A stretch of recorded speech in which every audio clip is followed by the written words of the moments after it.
हरि करना।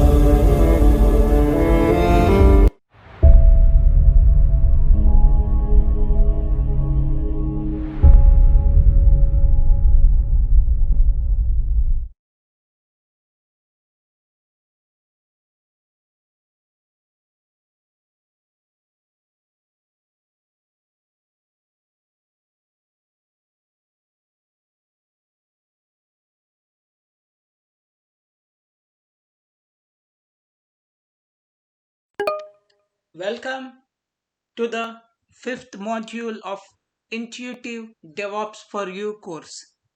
The fifth module of iDevOps for You course is CI/CD pipeline.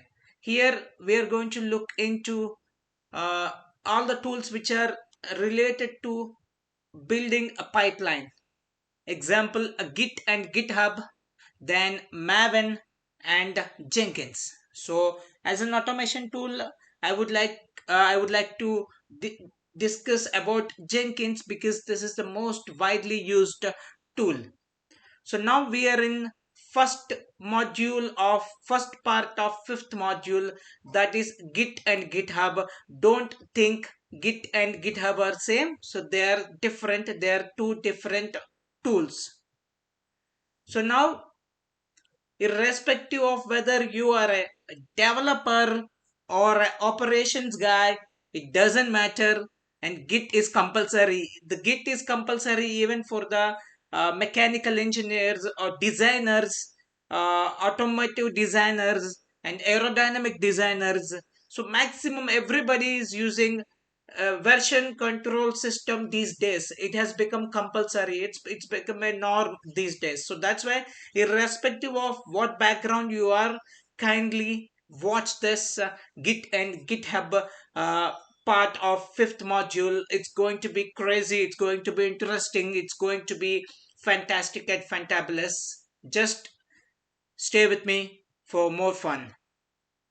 So here we are going to discuss about what is version control system and different types of version control system that are available. Then Git architecture, Git commands. Then we look into the GitHub.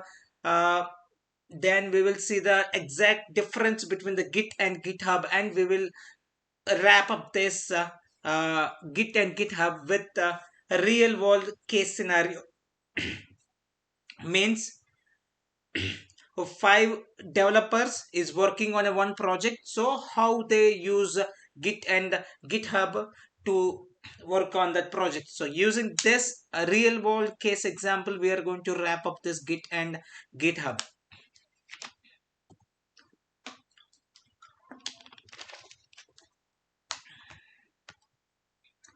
So now let's begin our first part of fifth module with an assignment.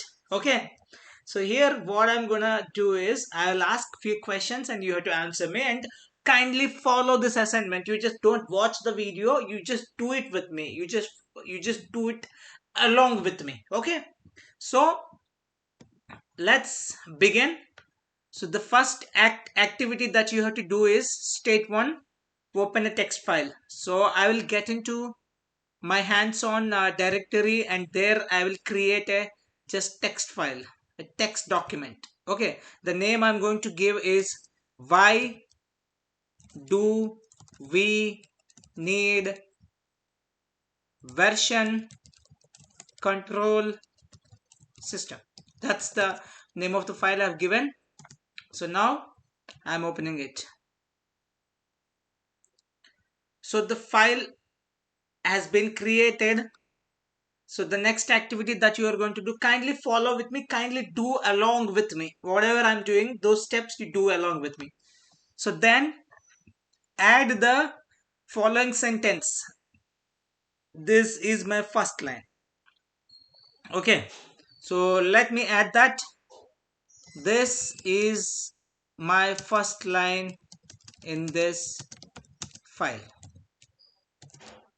Done. Then save the file. I'll save it. Yes, the file has been saved. This is the state 1. So state 1 of the file is this. It consists of only one line with the file metadata as why do we need version control system. This is all about the file 1, that file state 1. So now let's do a little bigger. Let's do a more complicated work in this case. So in state 2, let's again open the text file and then add a paragraph about how did Krishna build Dwarka. Let's get into the work now.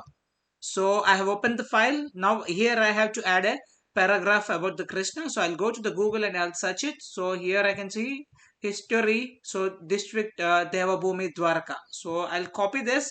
Dwarka was established as the capital in Saurashtra by Aryans. Oh, this Aryans is nonsense. I don't believe all this nonsense. Indians are Indians, just Indians. We are all one.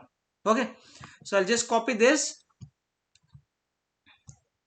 and then I'll paste it here. So, and then I have to save the file. So I saved it. So all fine. Now you may think, what is this nonsense? You are just adding the lines and copying the things and saving the file. Is this the assignment? No. In France, there is a crocodile festival. Okay, I will give you the assignment now. So now all done. So now you have to answer my questions.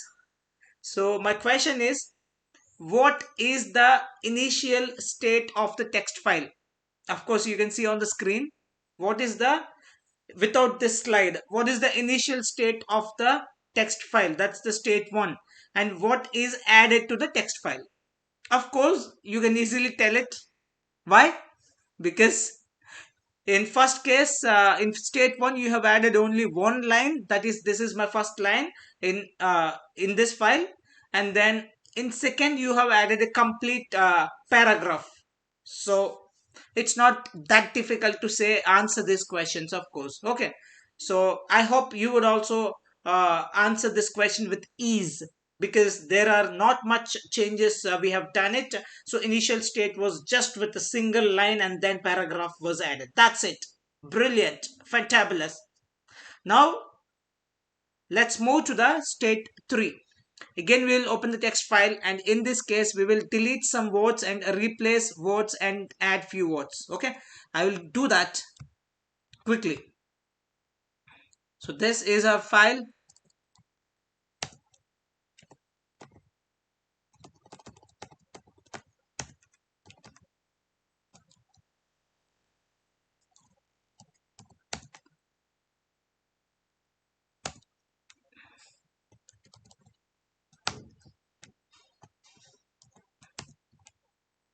The city Dwarkesh. Yeah. Yes. So now in this I say, in spite of Dwarka was established. Okay, I say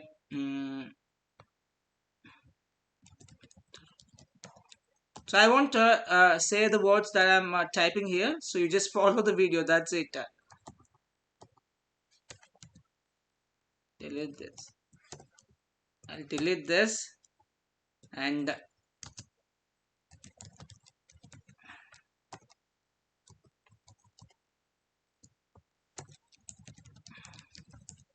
I'm adding. Even I do not know what I'm adding and what I'm deleting. You just follow that. So I do not know. I'm just removing and I'm just adding the lines. I'm adding the new words.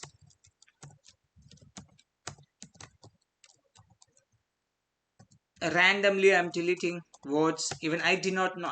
Even I do not know what I'm deleting exactly. I'll say Rama here. So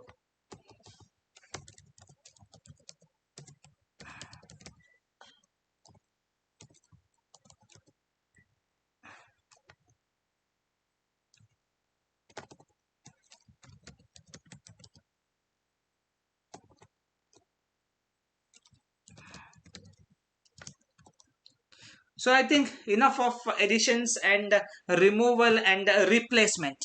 So now let me save this one. Yes, that's the third step. So I've saved it. All done. Now you take your own time. If you want, you just rewind the video with the speed that you comfortable with, but you have to answer my question. Answer the question that I'm going to ask. So the first question that I'm posing is, what is the second state of the file? And the second question is, how many words have been added and how many words have been deleted, and tell me each word that we have added and each word that we have deleted. What word is that? And the third question, mainly I want to retrieve the file with state 2. State 2, after the state 2, in between state 2 and state 3, when I have deleted few words, at that stage, at that state I want. So how will we do it? How will we do it? So that's my question. So the question number 1, what is the second state of the file? And the second question, how many words have been added and how many words have been deleted, and you tell me each word that has been added and each word that has been deleted. Second question is done. And the third question, mainly I want to retrieve the file with a state in between state 2 and state 3 after deleting 5 words and adding 2 words. So how will we get that state? How can I reach to that state in between state 2 and state 3? These are my questions. Now you have to answer these questions. Anyway, you're following, if you follow the exercise, you might have done this. You should know how many words you have added on, how many you have deleted, what are those, and what is the state the state in between 2 and 3. Okay, answer the question, take your own time, and answer this question in comment box.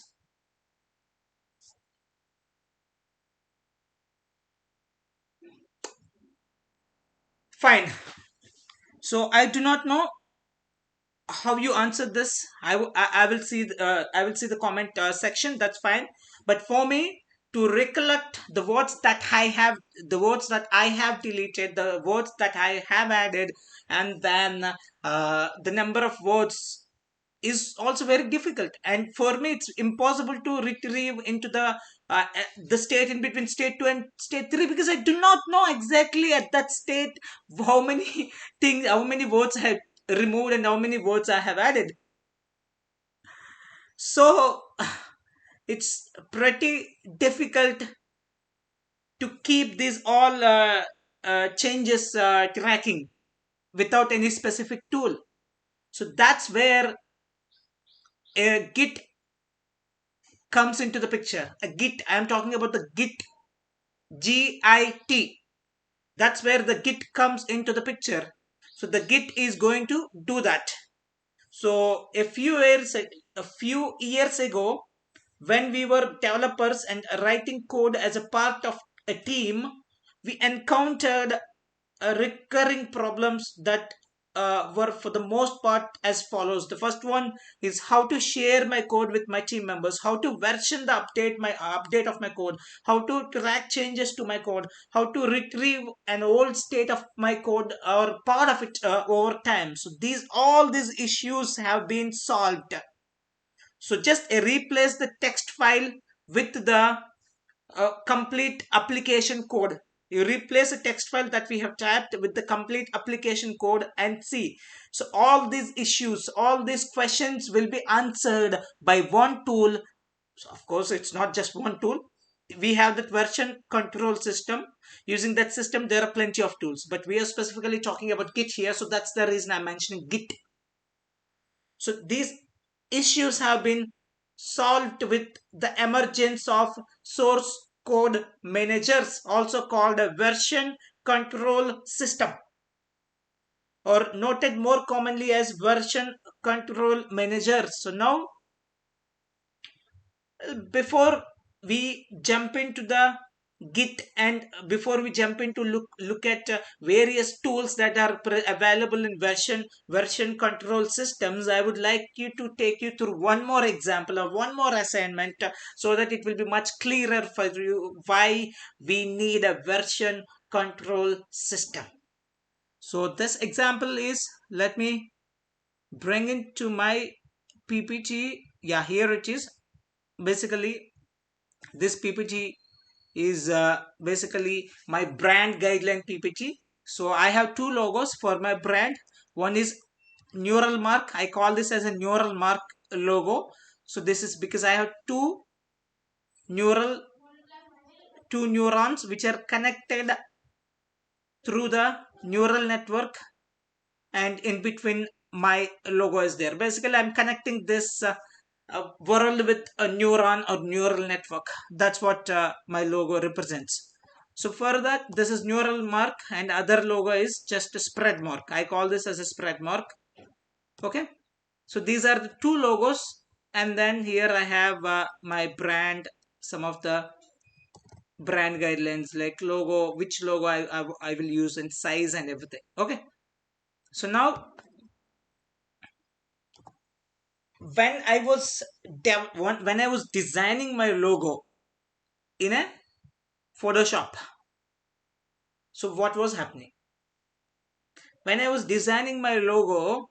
So after designing each state, okay, for example, so I have, this is the first stage, this is the first state of employee. So I have checked with the black color. Now I want to check how does it look like in white color. Then I want to make that neurons upside down, and then I want to check it. Then blue color, how does it look like? Then a blue color with a green, how does it look like? And then blue color with the orange, how does it look like? And blue color with orange upside down, how does it look like? And yellow and pink, how does it look like? Green and dark green, how does it look like? And yellow, complete yellow. And this is one more logo just with a simple neural network I have designed. So when I was designing this on Photoshop, for each state, in when I see at black color, I have saved that photo and I put it in the PPT. And then after that, I have changed that to I made that into upside down, and then I've saved that image and I put it into slide. So now each slide of this PPT is a version of same logo, a different version of same logo. And then similarly I have did it for all, and after that I can go through the all versions. See, version 1, version 2, version 3, version 4. I can go through the all version. After going through the all versions, I found that black and then white. This in this way, not upside down, in this way it looks brilliant. So then I have decided, I have selected with these two. But then now question comes, can I retrieve any old state of my code, my logo? Of course, I have all the versions here. Whenever I want, I can retrieve the other versions. The next question. Now, I have versioned each state of my logo, so that's where you can find all these versions. Now if I want, I can share this, so at any time I can easily track the changes between each version. So this is version 1 and this is version 2. What's the difference? Sorry, this is version 1 and this is version 2. What's the difference? The color only difference, nothing else. From version 2 to version 3, you can see the logo is upside down and then it's slightly bent right side. Okay, and then the color change, it's a blue color. So even I can find out the differences between each version. So that's what the overall version control system is going to do. Nothing else. Nothing else.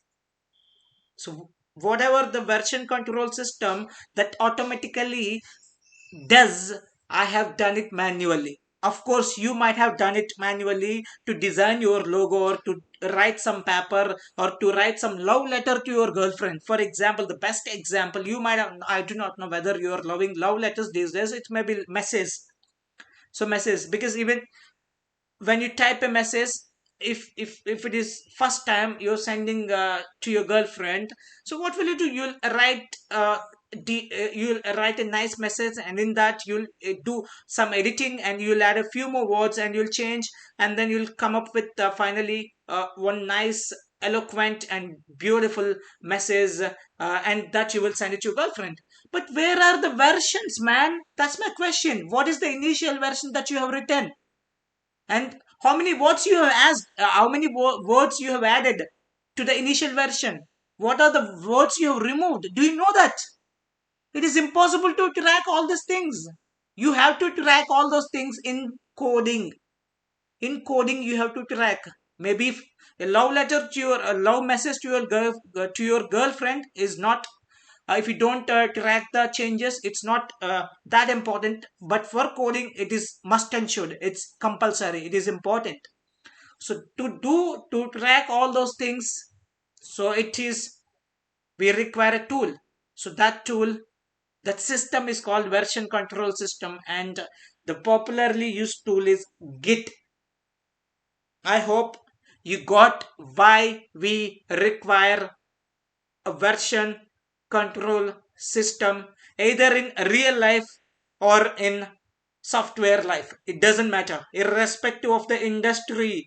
This version control system is applicable everywhere, even in daily life. The logo design is my daily life, and then even everyday work, whatever you do. For example, you're writing a song for a movie, you're writing a poetry for a movie, or something, whatever it could be, you want to mention, you want to maintain that version. So that is the reason, irrespective of the industry, this version control system is widely used everywhere.